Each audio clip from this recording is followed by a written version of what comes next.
Assalamualaikum warahmatullahi wabarakatuh. Selamat pagi anak-anak. Baik, sebelum mulai pembelajaran, Bapak absen terlebih dahulu ya. Muhammad Dapa, Muhammad Noval, Hairunisa, Yuwa, Nursipa, Keisha Sipa,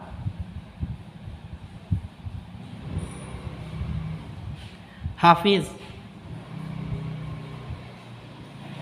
Aldi, Ahmad Arapi,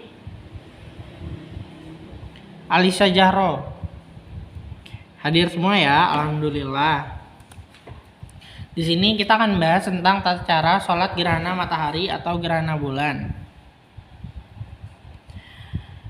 Perlu dipahami bahwa sebelum orang muslim atau orang iman mengerjakan sholat gerhana atau bulan, pasalnya amalan ini bukan termasuk amalan harian atau yang dikerjakan tiap hari, melainkan hanya dikerjakan pada momen tertentu.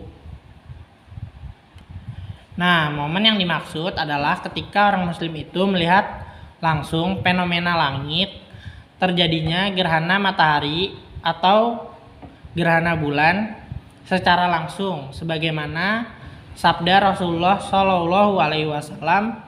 Beliau bersabda, "Faida ro'aitumuhuma fabja'u ila sholah,"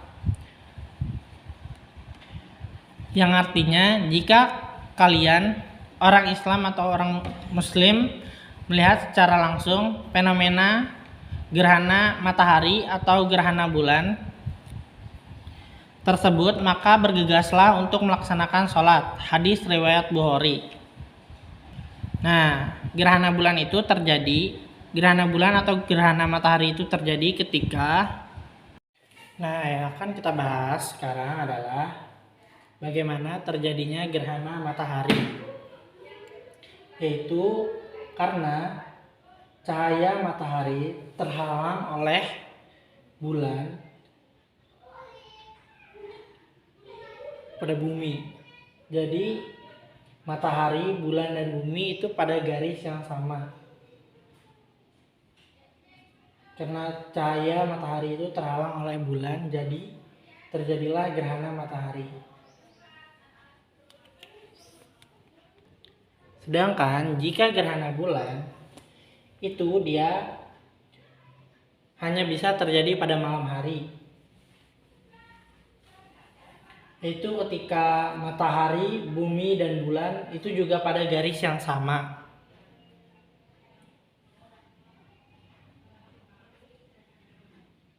Ketika bulan pada posisi ini,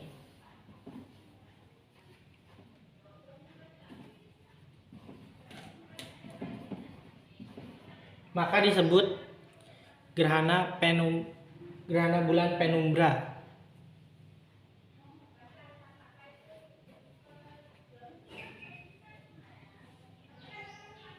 Sedangkan jika dia berada di sini, dia akan menjadi gerhana bulan umbra. Mungkin itu saja penjelasan bagaimana terjadinya gerhana matahari dan gerhana bulan.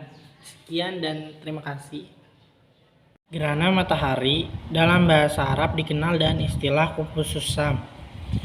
Sedangkan gerhana bulan diistilahkan dengan kusuful qamar.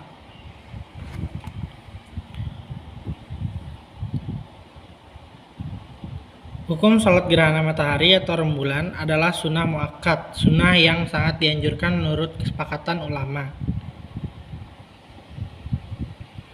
Waktu pelaksanaan sholat gerhana mulai dari terjadinya gerhana sampai gerhana selesai. Maka sholat gerhana tidak lagi disunahkan. Sholat gerhana matahari atau rembulan bisa dilaksanakan secara berjamaah atau sendirian. Apabila sholat gerhana dilaksanakan berjamaah, maka setelah melaksanakan sholat dianjurkan ada khutbah, sebagaimana khutbah Jumat atau khutbah hari raya. Apabila sholat gerhana dilaksanakan sendirian atau dilaksanakan jamaah oleh jamaah wanita, maka tidak dianjurkan adanya khutbah di dalamnya. Berikut tata cara pelaksanaan sholat gerhana yang lebih utama. Niat sholat gerhana matahari sendirian. Usolli sunatal lil kusufi samsi rokataini lillahi ta'ala. Saya sholat sunnah gerhana matahari 2 rakaat karena Allah Ta'ala.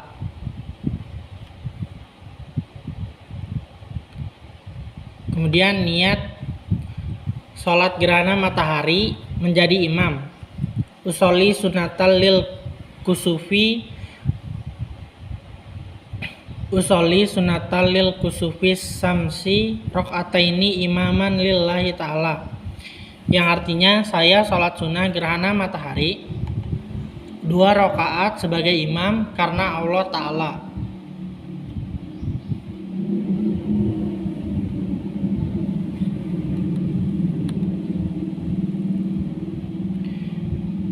Kemudian niat sholat gerhana matahari menjadi makmum.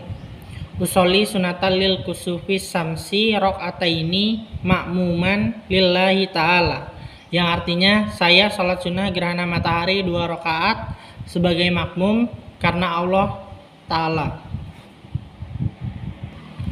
Niat sholat gerhana rembulan sendirian. Usolli sunatal lil husufil komari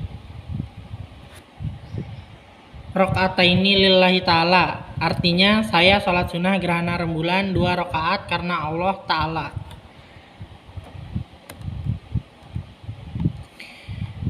Niat sholat gerhana rembulan menjadi imam. Usolli sunatal lil husufil komari rokataini imaman lillahi ta'ala, yang artinya saya sholat sunnah gerhana rembulan 2 rakaat sebagai imam karena Allah Ta'ala. Niat sholat gerhana rembulan menjadi makmum, yaitu usolli sunatal lil husufi komari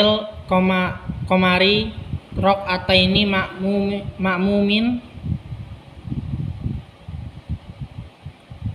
makmuman lillahi ta'ala, yang artinya saya sholat sunnah gerhana rembulan 2 rakaat sebagai makmum karena Allah Ta'ala.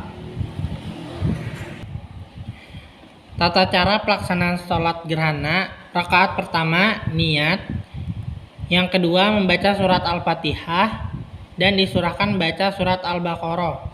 Yang ketiga ruku, pertama membaca tasbih setara membaca 100 ayat surah Al-Baqarah. Yang keempat, itidal, membaca Sami'allahu liman hamidah. Yang kelima, membaca surat Al-Fatihah lagi dan disunahkan membaca surah Ali Imran. Yang keenam, ruku kedua membaca tasbih setara membaca 80 ayat surat Al-Baqarah.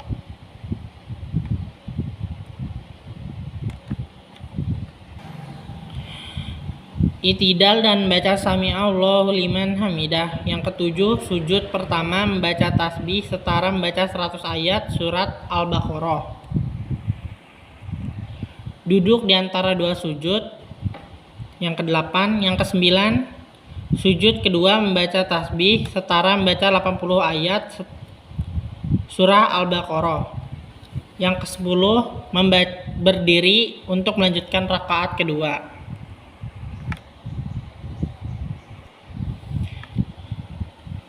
Tata cara pelaksanaan sholat gerhana rakaat kedua. Yang 11, membaca surat Al-Fatihah dan disunahkan membaca surat An-Nisa.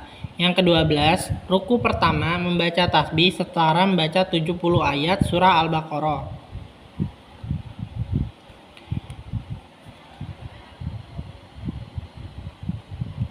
Yang ke-13, itidal dengan membaca Sami'allahu liman hamidah. Yang ke-14, membaca Al-Fatihah kedua dan disunahkan baca surah Al-Maidah. Yang ke-15, ruku kedua membaca tasbih setara membaca 50 ayat surah Al-Baqarah.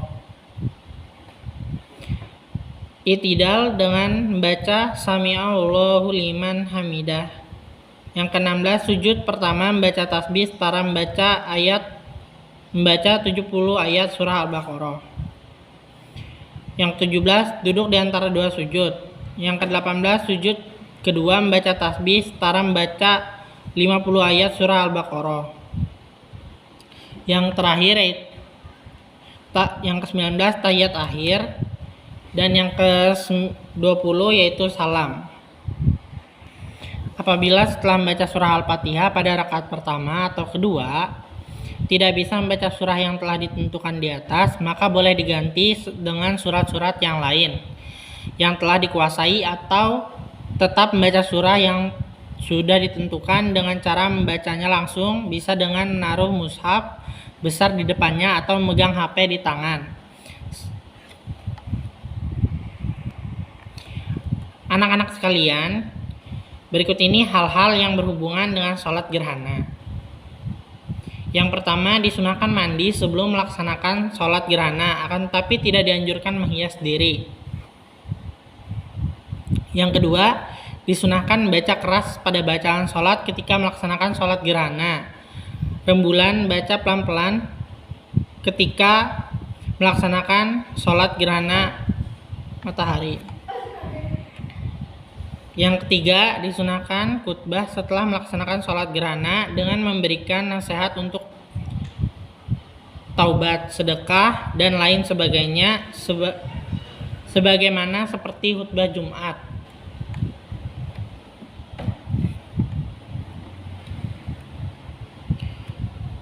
Kemudian yang keempat, apabila dalam satu waktu terjadi sholat fardu, sholat jenazah, sholat id, sholat gerhana matahari, maka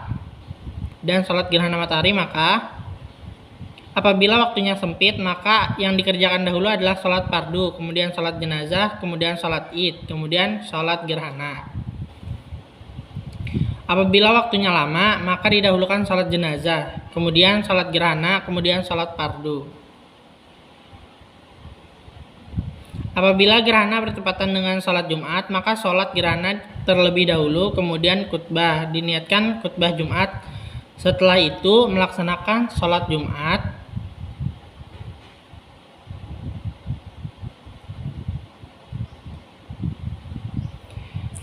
Demikianlah tata cara melaksanakan sholat gerhana matahari atau rembulan. Semoga Allah meridhoi segala ibadah yang kita kerjakan. Amin. Wallahu a'lam. Wassalamualaikum warahmatullahi wabarakatuh. Ini anak-anak gambar dari tata cara sholat gerhana. Yang pertama itu adalah niat dan takbiratul ihram, membaca doa iftitah, membaca Al-Fatihah, membaca surah dalam Al-Quran. Suaranya dikeraskan. Yang kedua, ruku. Yang ketiga, bangun dari ruku, membaca Al-Fatihah, membaca surah dalam Al-Quran dengan suara dikeraskan. Yang keempat, ruku. Yang kelima, bangun dari ruku atau i'tidal. Yang keenam, sujud. Yang ketujuh, duduk di antara dua sujud. Yang kedelapan, sujud. Kemudian yang ke-9 bangkit dari sujud lalu mengerjakan rakaat kedua sebagaimana rakaat pertama. Hanya saja bacaan dan gerakan lebih singkat dari sebelumnya. Dan yang ke-10 adalah tasawuf akhir dan salam.